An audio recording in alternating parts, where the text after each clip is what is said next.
Hey guys, what's up? It's me, the Moving Biz CEO, Sean John. What's up?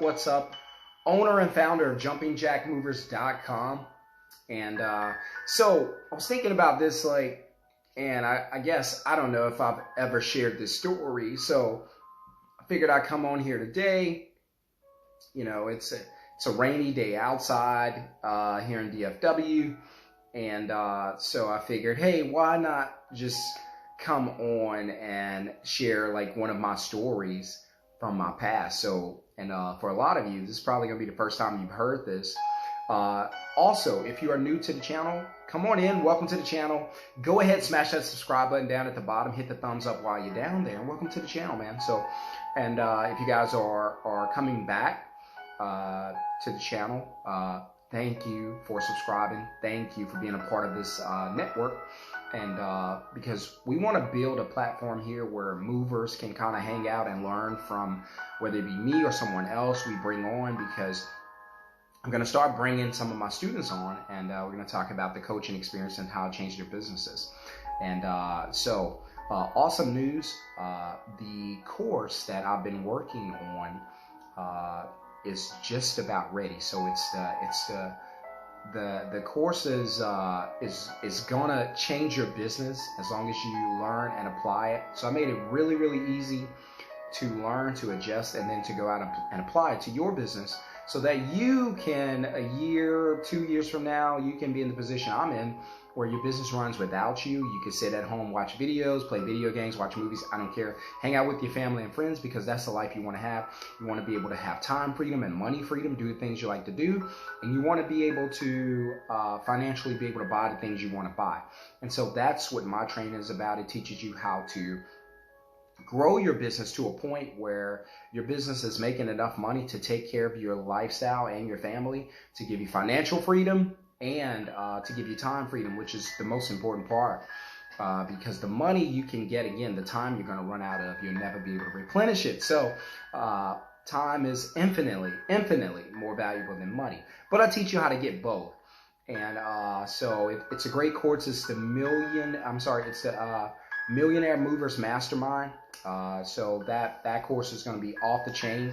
It's going to be dropping very soon. So if you guys are interested, want to get a deal before we release it, if we do a pre-release, go ahead and drop a 1 in the comments. And this is for you. It's going to be awesome. So for all the students I'm coaching now, you guys will have access to the course.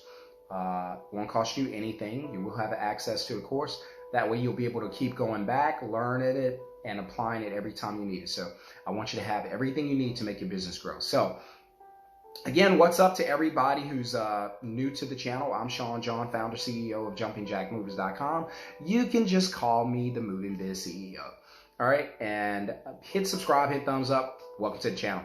And so let's get into it. So this happened to me whenever I was first starting my business. Guess what happened?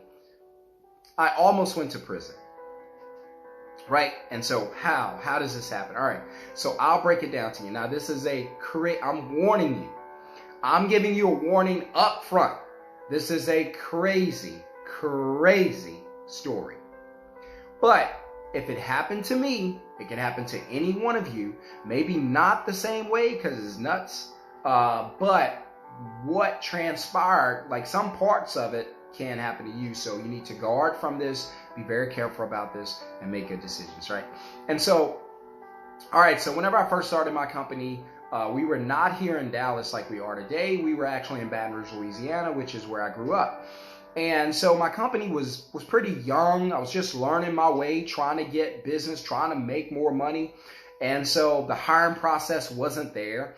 The moving process wasn't there. I was kind of winging it, willy-nilly, and it was just a hookup business, right? It was just a hustle at that point. So a lot of you out there, your business is not a business right now. It's just a hustle. Now you may say, no, Sean, it's a business. Well, let me ask you this. Does it require you every day to be a part of it in order to make money? If you don't answer the phone each day, does the business make money? If you take a vacation, get sick, decide you don't want to do it for a week or so, does the business still make money? So that tells you if the business is relying on you it's a job. If the business is not relying on you and it's relying on systems, it's a business. So there's nothing wrong with it if it's a job. I just want to show you the difference so that you can get to the next level where it can be a system that runs a business and not you. And so I had hired a couple guys, and these guys, one of the guys had been with me for a minute, right? And so I was like, all right, so I'll trust, I can use names because you guys don't know him. And so I was like, all right, I'll trust Alex. Alex he was probably my best guy, but the problem was Alex was about 60. But somehow he was still doing it. And he was good at it, right? So Alex was my best guy. Alex was out there hustling and getting it and going through the motions each day, taking care of the business, training guys, fine. And so we hired this new guy. You know, I always let Alex kind of filter through him because he was out there working with them. If he tells you it's a good worker, keep them. If it's not a good worker, get rid of them, because you want your main guys to be happy because they take care of your business. And so this guy had been with us for a short time. Big, strong, young guy. He was good in the business. Wasn't a salesman, wasn't really a people person, but he was really good with lifting and doing the labor parts, right? And so it was working out for us for a while. And then we went out to an area in Baton Rouge. We moved this sweet lady. And then about a day later, I got a call. So I got a call from this customer, and she says this. She says, hey, you guys came out to move me and my son yesterday. And I was like, yeah, we did. You know, how did the move go and such and such? And she was like, well, the move was great. The only problem is my son cannot find his PlayStation 5. Right? She was like, my son cannot find his PlayStation 5, and I cannot find my jewelry. Right? So now we got a PlayStation 5 missing. Maybe it was a 4. Could have been a 4. But a PlayStation was missing, and jewelry was missing. And now this lady tells me, she was like, I was like, well, ma'am, you know, I'm trying to de-escalate this. I'm like, ma'am, here's what I'll do. I'll check the truck, make sure we didn't leave any boxes behind. And she was like, no, it was actually in this particular box. And the box was unsealed. It was open. The tape was opened, right? The tape was cut open, and these things were removed. I was like, are you sure? Did anybody have access? No. She was like, I'm 100% sure.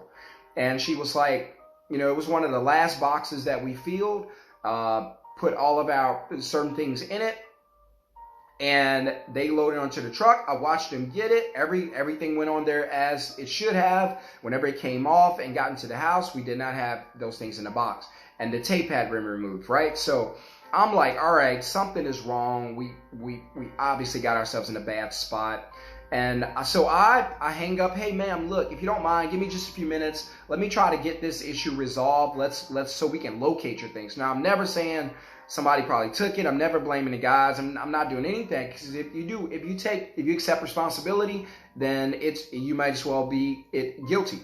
Or if you start accusing your crew, right? Now your company's guilty, right? So I don't want to give that image. I'm like, hey, maybe, you know, this is a kid's game. Alex is 60 and my other guy's like 25. This is a kid's game, and jewelry missing. All right, so Alex been with me for a while. There's no way. So I hit Alex up. I'm like, hey, yo, Alex, this customer's saying this. You know, what's the deal? And he was like, man, I have no idea what you're talking about. We just do our thing. I was like, all right, got it. Called a customer back. She didn't pick up. Next thing you know, I get a call from the police department. I'm like, oh, crap. All right, so it's went to the next level. And they're saying, hey, such and such, such and such. And I'm like, oh, crap. Now the police is involved. And so Alex calls me again after I hang up with the police. I say, hey, I'm just trying to reach my guys. I'm stalling. I'm trying to reach my guys. Give me just a few minutes. I promise to get back to you. So I call Alex again. Well, Alex calls me and he said, hey, Sean, listen, man, the guy that I'm working with, and this guy had been with us for a couple months by now, and he was like, you know, the guy I'm working with, he had this. He said, did you find out, like, where was it? And I said, yeah, it was in a box, but she said it was in a sack. It was in like a book sack, and her jewelry and the game was in the same box.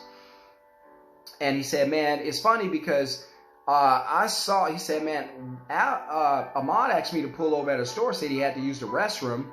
And then he went in the store, and then he came out and went behind a dumpster. It's like, all right, that's odd. That don't make any sense. And so Ahmad, he was like, I'm not saying he's got it.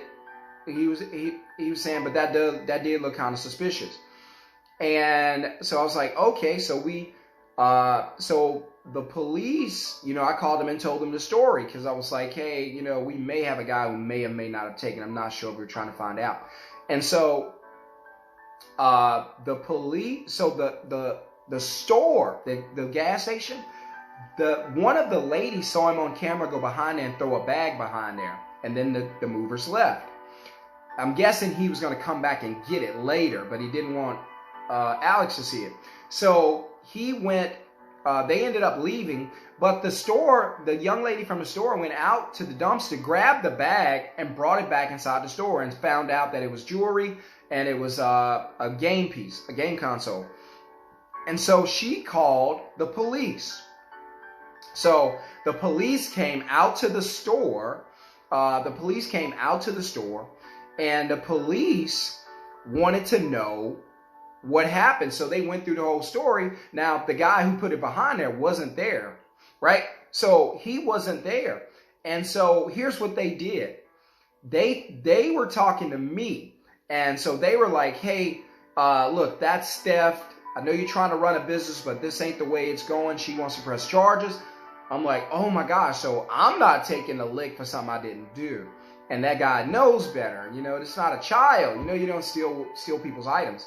And so he goes back into, and besides, if you get this type of review on your post, you pretty much got to change your business name. If somebody leaves a theft, you pretty much got to change your business name, because you're not going to overcome that. You're never going to overcome theft.